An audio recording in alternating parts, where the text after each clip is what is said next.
আরে মোদিজি এটা কি বলে ফেললেন? আমরা হিন্দুরা এখন মুখ দেখাবো কি করে? মোদিজি নাকি নিউজিল্যান্ডে গিয়ে বলেছেন ভারত বিফ এক্সপোর্টে দ্বিতীয় সব থেকে বড় দেশ, মানে গো মাংস রপ্তানিতে ভারত বিশ্বের দ্বিতীয় স্থান অধিকার করেছে। এমনটাই নাকি মোদিজি নিউজিল্যান্ডে গিয়ে বলেছেন। এই রকমটাই অনেকে বলা বলি করছে, কারণ মোদিজি কিছুদিন আগেই নিউজিল্যান্ড সফরে গিয়েছিলেন এবং সেখান থেকে এখন একটা ভিডিও খুবই ভাইরাল হচ্ছে, যেখানে মোদিজি একটা সভায়, নিউজিল্যান্ডের সভায় দাঁড়িয়ে প্রকাশ্যে বলছেন ভারত নাকি বিফ এক্সপোর্টে দ্বিতীয় স্থান অধিকার করেছে, ভারত মিল্ক এক্সপোর্টেও বড় স্থান অধিকার করেছে এবং ফিশ এক্সপোর্টেও বড় স্থান অধিকার করেছে। এইটাই অনেকে বলা বলি করছে। হ্যাঁ, মোদিজি এটা বলেছেন, তবে ওটা বিফ বলেননি, ওটা উইট বলেছেন।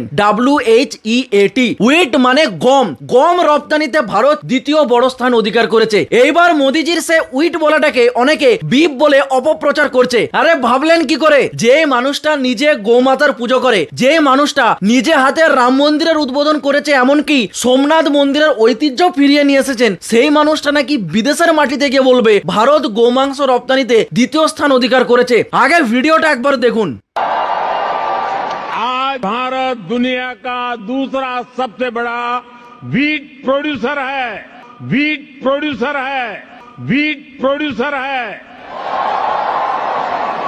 आज भारत दुनिया का सबसे बड़ा मिल्क प्रोड्यूसर है।